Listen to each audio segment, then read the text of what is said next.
салтанатты түрде дүкенімізді ашамыз. Қазір қонақтардың далаға шыққанын күтіп тұрмыз.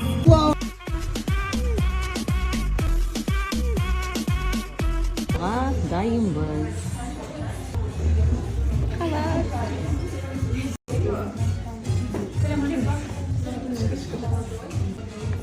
Ақсақалдар келді. Барша келген қонақтарға мың алғыс, өмірлеріңіз осындай тоқтай тәтті. Аумин. Қошемет соқпаңыздар.